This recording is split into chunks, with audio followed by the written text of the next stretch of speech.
Toba taxi में सूफी बुजुर्ग चंद पीर के सालाना उर्स के मौका पर कबड्डी का नुमाइशी मैच करवाया गया, जिसमें त्रांडी और शहजादा की टीम ने हिस्सा लिया। शायकीन की बड़ी तादाद ने कबड्डी मैच को देखा और खिलाड़ियों को दाद दी। खिलाड़ियों ने एक दूसरे पर जबरदस्त दांव-पेच आजमाए।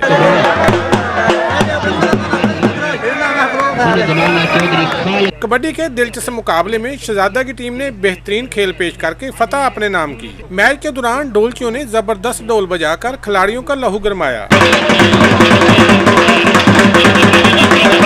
मैच के इख्तिताम पर जीतने वाले खिलाड़ियों को ट्रॉफी और नगद इनामात से नवाजा गया। कैमरामैन रशीद अंजम के साथ सुल्तान महमूद, टोबा टेक्सी।